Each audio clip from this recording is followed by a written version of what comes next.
right, guys, let's get into some fan questions. How important is it to have a good pad man and a good sparring partner? And which one do you think is most important? To me, I think it's a pad man. I think they're both very important. Yes, between the two, of course, you need a partner, a sparring partner, a training partner. I mean, not even a close comparison. I'm a little surprised that you guessed Padman, but if you just want to get in shape, if you just want to feel good, I mean, yeah, go hit some pads. It'll build your confidence. I see people do that a lot. They'll get up to where they can do 30 minutes on the pad, hour between the pads and the jump rope and the heavy bag and the speed bag. They can look great. Body will look good. They'll be in shape. Whole bit can't fight a lick. I mean, it's a totally different thing. You'll be exhausted in 30 to 40 seconds out there with a partner. It's a totally different thing. But a good pad guy though is very important. And pad holders should have a belt system. I mean, I know white belts. I would qualify as a white belt as a pad holder. Clayton Hires would be a black belt pad holder. If you get the right pad guy, I mean, it's a thing of beauty. Not only to watch from a distance when somebody else is working out, but even when you're in it. I mean, it can really help with your timing. It helps with your conditioning. But it's a very good confidence builder. But you have to really know each other. And if you were to just go grab a good pad guy, by example, but you hadn't worked with him before, it wouldn't be the same thing. You kind of want one guy holding pads for you, and you spend a period of time and you learn each other, and you learn each other's movements and motions. So pad is very important, but I must say, I mean, between the two of a pad guy or a training partner, come on. There's no question. Of course a partner. Hey, Chael, big fan. Just wondering what you thought of Melbourne when you came down for Adesanya Silva, and are you coming down for Whittaker Adesanya? Second question is, I saw Colby had called out Whittaker as a potential opponent down the line. Just wondering if you think that is at all possible without a major contender at middleweight at the moment besides Costa. Would love to see Colby down here trash talking Australia. Thanks. I loved Melbourne. I must tell you, nobody really set me up for how nice it was. Like, by example, when I was going over there, many people, including Australian people, it was my first time, were telling me, "Oh, Sydney. Oh, you're coming here, but you're not going to Sydney. Oh, you've got to see Sydney." So I just had it built in my head that Melbourne was just not going to be this great place, and it was just the opposite, right? The food was great, the people were great, the city was clean, but also the architecture as you walk around and drive around and just see the city. I was really blown away by it. I thought it was fantastic. As far as Colby calling out Whittaker, I actually hadn't heard that. You just taught me something. I never heard that call out. But I would assume that that's a tip of the hat by Colby that he thinks that Whittaker is going to win. I don't think he's just looking to go fight Whittaker or just go up to 185. I would assume he's looking for a world title fight. And yeah, I suppose that could be a very real thing. I mean, this whole champ thing and leaving division, it's a very real phenomenon in the sport right now. Colby's a lot more likely to be at 185 than he is at 155. So you caught me off guard with that. As far as Colby goes, there's some other fights right now at 170 I want to see him do. And also at 185, I mean, you bring up Costa, but I think there's other stuff going on there as well. I think that there is some other movement at 185, and there's some contenders that are going to be getting recognized soon. Hey, Chael. This is Jaden, and I'm wondering if you could pay for a fight right now to watch, other than Jorge Masvidal versus Nate Diaz, which would it be? And also, is there a rivalry in your career that you didn't really like the guy, like personally, other than just the business side of it? Because I know you and Anderson got heated, but deep down, I don't think you didn't like the guy. A fight that I want to see right now that I would pay to see. Boy, I think I have to pay for all the fights I ever see, by the way. But, and I do like the one that you said. I do like that Masvidal Diaz fight, but I really want to see Adesanya Whittaker. I think that's the biggest fight on the books right now that's officially been announced. I am looking forward to Max and Volkanovski. I'm looking forward to Amanda Nunes and seeing what's next and who the top contender for her is. So there's a lot of things to look forward to. And then there's one that I guess isn't going to happen until the very end of the year, but Fedor and Rampage. I don't even know if that fight is signed, but I've heard the rumors on that fight. I tend to believe the rumors. And I'm looking forward to seeing those guys fight. Oh, you asked me about a personal grudge. A personal grudge would have been probably more with Vanderlei Silva than Anderson Silva, where it was real personal. I did not know Anderson. I did not like him in the least. But in fairness, that was all based on just an outsider observer. I never sat down and visited with him or spent time with him. So, I guess where it was actually personal, where we couldn't be around each other, would have been Vanderlei. Hey Chael, I'm Ben. I enjoyed your video on Gillespie and the breakdown of his post, but I wanted to know if you noticed that he was called out a few weeks prior by Drakkar Klose. Maybe it's the super fan in me that thinks that, he was trying to avoid Drakkar, or maybe just wants a bigger name, but what's your opinion on him finally calling someone out after he gets called out himself? Oh, that whole thing was baffling. Whose idea that was, why you would call out a guy coming off a loss who's got an injury report out there, who's in a different weight class while eating a bowl of cereal without milk in it. That whole thing was weird. As far as Gillespie goes, I'll tell you, I followed him since his collegiate days, and that guy is one heck of a competitor. To see him in professional sports trying to dodge hard competition is very baffling for me. It's very odd. What a winner this guy has been his whole life, the success that he has had, even with an MMA. Huge organization, now he's fighting on television, undefeated record. To watch him try to stay away from any kind of hard work is surprising. I suppose I'd have to go further and say that it's disappointing, but it's just very surprising. Why is he not wanting to get his hands dirty? Why is he not wanting to get in there? Is being undefeated really mean a whole lot to him? I mean, nobody else is. Nobody's undefeated. Doesn't go very far within the sport. Doesn't really take you anywhere. Is he scared of getting punched? Is he scared of breathing hard? Is he scared of getting to the 5-round club? I really don't know. But when you look at him, it is kind of counter to his own culture, which is rough and tough and anywhere, and 3 and 4 guys in a day, in a tournament style format. I mean, he's a very rough guy. It works very hard. Shows up. He wants to win. I mean, you can see it. You can see his spirit. So to see and find out that behind the scenes he's turning down fights left and right, is scared to death to do it, that's a weird one. Hey Chael, seems like there was a 2 or 3 year stretch where you and John Jones seemed to be getting along together pretty well. I know he did Submission Underground while he was under suspension, but in the last year that relationship has really gone south. What happened? What happened with John? That's a tough one. I don't really know where the wheels fell off the bus on that. John was one of those tough, you could not cover John and talk about John without saying bad things about John. Then John's upset that you're saying bad things about him, but what are you supposed to do? The guy did a hit and run. Do you say he was a good driver? The guy failed drug tests. Do you say he doesn't do drugs? I mean, I didn't really know what to do. Like, all of his news was coming out on John. And then the one that really seemed to bother him is he failed a drug test recently. He had the picograms incident. But that failure of a drug test wasn't a failure of a drug test because it was a picogram, and it got really confusing. And that's just what happened. That's on the record. That's a fact. He spoke about, that's just the way it was. But for some reason, when I spoke about it, somehow that I don't know the answer.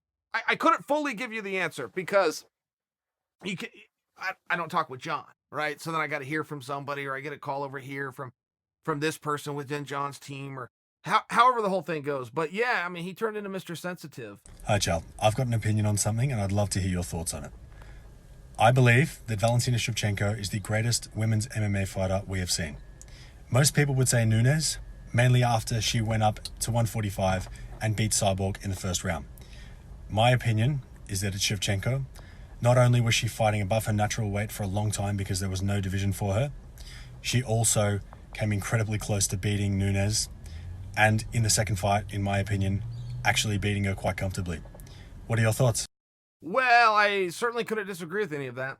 I also would have Nunes, and I think when you have a head-to-head battle between the two, you're no longer arguing. I think you just have to say, it's Nunes. If they were to rematch, I would be very compelled to see that, particularly if it was at 125 pounds. Shevchenko's special. You know, Shevchenko is so good. I don't know if you guys have heard this rumor that is believed by tens of thousands of people, but they believe that she's actually a foreign operative for a foreign government. She speaks 8 languages. She's a master of hand-to-hand combat, as you're aware. She's also a master marksman. She knows weapons. She knows how to use grenades, this girl. So a lot of people believe, why would you need that kind of training? Why would you need to speak all of these languages? She must be a spy. And as silly as that is, it's also a compliment to almost an unexplainable skill set. Your eyes are not deceiving you. She's something special. Hi, Chael. Just a quick question. Do you think we'll ever see in the future an MMA champion have his hand raised and we see behind him Dana White with a UFC championship belt, Scott Coker with a Bellator belt, and City Tong with a One Championship belt, and do like a cross promotion thing like boxing does with the WBO, WBC, WBA, etc.? And do you think that would be good for MMA or bad for MMA? No, I can tell you for sure. I do not even have to wonder. We will not see that. For a couple of reasons. You shot yourself in the foot on it. Okay, if there was a co-promote, I imagine they would come up with one belt, not each bring their own organizations. But to your larger point, no, I really don't think so. And, you know, so many comparisons do get made to boxing, okay? You don't want anything to do with the boxing model at all. I mean, there was a big movement to get the All-E Act and federal legislation and have it over MMA. You don't want anything that the boxing world does coming over and touching MMA. Boxing is a disaster to the highest of levels. It's ran by crooks. The whole reason that we even have government regulation over sport, nowhere in the world does government regulate sport unless it's in a communist country. Okay, we have to have it because of how dirty and filthy boxing is. You don't want that model. People do not know what they're saying as they try to move the sport in that direction. One reason we don't have to have it is we're just organized over here. I mean, the world of mixed martial arts, we have very good leadership. Everybody that you name, very good leadership. And they don't have to cross-pollinate and work together. Don't forget, nobody boxes. I mean, if you're a boxing guy and you go sign 10 guys, you just signed a large chunk of the world that boxes. You have to co-promote. I mean, ask yourself, how many guys do you know that box? Ever in their life have boxed? And before you tell me, well, I know a whole bunch. No. Who do you know in your life on this earth that you've ever met that on a Saturday night put on gloves and went and boxed another person? I know the answer. It's zero. Don't tell me your pops did it. Don't tell me your grandpa did it. Don't tell me guys that you went to school with or a kid across the street. You don't know anybody. You've never met a person in your life. You've seen him on Floyd Mayweather. No. Who do you know that has ever boxed? And the answer, you don't know anybody. I know one guy. I'm a professional fighter. I know one guy. I met him when I was 28 years old. I used to live at the Olympic Training Center that had a boxing program. I still never met a boxer. Hey Chael, my name's Nick and I'm from the Cleveland area. Sorry for the red face and puffy skin, I just got out of the gym. But my question for you is this. As a UFC fighter, you had some of the biggest fights in MMA history. And I want to know how you were able to control your anxiety and your stress and your thoughts throughout the course of a fight lead up, a fight month, fight week, fight night. How are you able to control your thoughts and emotions and anxiety leading up to that? Because if I were a fighter, I know that if I had a fight in January, there's no way in hell I'd be able to enjoy Christmas the previous December. So I'm just curious how you as a fighter were able to control yourself and how you were able to live a relatively low stress life leading up to a fight. Thanks a lot, and I appreciate all the content. You do great work. Yeah, so I'll tell you what, the answer is I didn't. And you'll hear so many guys that want to act like they got the whole thing figured out. You need to calm yourself and control your emotions and meditate, and none of it's true. These are all just buzzwords so that you can write a book or give a speech to a bunch of kids and look like the most controlled guy in the room. I mean, for the most part, you just do it. You know, so many times on fight day particularly, but everybody will come up to you and say, "Are you ready?" Everybody, that's just the thing they'll say to you. "Are you ready? Are you ready? Are you ready?" And you always go, "Oh, yeah. No, I'll never be ready. But eventually it will be my turn. Let me know when that is." You know, I swear to goodness, Nike got it right. I was 12 years old when they started the Just Do It campaign. But that is really the key to on anything where you're feeling anxiety or you're feeling fear or you're feeling happy or sad or indifferent, just do it. And one thing that I can tell you that is not buzzwords to sell books and t-shirts and speaking engagements is emotions are fake, right? You're going to meet these guys in your life that are going to tell you it's 80% mental. No, it's not. It's not at all. None of that's true. It's all the mind can do anything. No, it can't.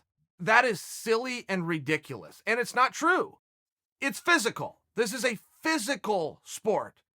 You will hear people, it's 80% mental and 20% physical, but we spend 80% of the time on the physical and only 20% on the mental. I mean, that's insane. It's all physical. Emotions are fake. There will never be a judge ever in MMA, never has been one, never will be one. Ever at the end of a round is going to say, okay, which guy looks happiest? Which guy looks the most sad? Which guy's parents loved him more? None of it. Which guy hit the other guy more times? That's who I mark the ballot for. It's physical. Emotions are, who cares how you feel? Who possibly cares how you feel? Because there's one thing you can't control. That was your entire question. How do you control those? You don't. You're a human being. If I could control my emotion, I'd just be happy all the time. I'm not happy all the time. I'd like to be. I can't control it. I can't control if I'm love something, hate something, scared of something. Can't. But I can control my actions. Are my hands up? Is my chin down? Am I moving forward? Break it down to the practice room. Do you want to think about going to practice because it's all mental, or you want to get up off your ass and go into practice? Have you ever got in better shape because you thought about running 5 miles? I don't know who these pricks are that have tried to retell society and tell our children and our youth that it's all mental. You're going to hear that from a bunch of losers who've never got off their, never done anything physical to achieve something. So they try to rewrite their own narrative. It's physical. Did you do it or not? Actions, all that matters. Your feelings don't matter at all. Chael, you recently made a video called Let's Play Matchmaker where you talked about who you'd like to see all the UFC champions fighting next, but you forgot about the women champions. So, Wei Li, Valentina Shevchenko, and Amanda Nunes at bantamweight and featherweight. Go. All right, I want to see Wei Li fight Rose. Not only because I think that that's a good match, I want to see Rose back. I really do want to see Rose back. And I'll tell you, with Wei Li, it's a little bit of a sticky spot. If she is going to go on and be the star of the East, as everybody believes, including myself, that she's going to be, it is important that she holds on to that belt for a little bit. This is not a game where you can do that. Vince McMahon himself said, MMA will never make it because they'll never have a star. You cannot have stars unless you control the outcome. Now, Vince was wrong. MMA did make it, but he is right. It's very hard to hold on to those belts. And I think that Wei Li can do just fine with anybody except Tatiana Suarez. Suarez will whip her ass when the time comes, but Suarez is out right now. She's got this neck thing. It's a real easy fix to gloss right over her because she's openly saying, I'm not ready to go in. So, but I do think her and Rose would be a good match, and not for nothing, Rose was winning the fight the night she lost the championship. I mean, she was winning that fight, got caught in one bad moment. And I'd like to see something good happen for Rose, but I'd also like to just see Rose back. Now, when you move up to the bullet, I think that I think Shevchenko has, I think we're probably going to see her and Amanda. And it's not going to be next, but that's still the answer that I'm going to give you. Okay, so I'll take Amanda off the board and I'll take Shevchenko. I'm not going to get my way. That would be a bad booking by me. You need to find them other. But those divisions aren't that deep, and they also run into a problem that nobody wants to fight them. Eventually, they will find somebody who puts on a game face and pretends they want to fight the Bullet and pretends they want to fight Amanda, but nobody really wants to. I think that Shevchenko would like to fight Amanda, and I think Amanda would like to fight her, particularly if it's at 125. If she could get down to that weight class and do this champ thing, I think that would be very real. The Iron Lady, I can't leave her out. The Iron Lady also versus Amanda is a must happen and must see fight for me. And at 145, you know, that one's a little bit more interesting too. With Cyborg gone, a division that was created completely for Cyborg, and now she's gone. And how much does Amanda want to go back up there? And if she does go back up there, who's she going to do it against? So I'm going to leave 145 Amanda out. I'm going to put 135-pound Amanda in. I'm going to put her with the Iron Lady, and also to hedge my bet down the road with the Bullet. Hey, Chael, I was wondering what your thoughts were on the fact that the UFC is promoting Jorge Masvidal versus Nate Diaz as the main event for MSG, while at the same time they refused to put Conor McGregor in a non-title main event earlier this year. I was just curious about what your take is on their changing of stance on non-title fight main events for pay-per-views. I love it. I mean, I've never had a problem with it. And I realize that that's the common thing is to put a title fight on those pay-per-views. But, I mean, it's very rare that you could have a really big fight that wasn't for the belt. That's a problem that kind of just solves itself. In this case, this is a really big fight and one of those rare moments, and it's not for a world championship belt. So I like it. I've always wanted them to bring back the super fight and crown it with a belt. Even if it's a one night and it's not a linear thing that changes hands, I don't have a problem with that. They're doing this BMF thing.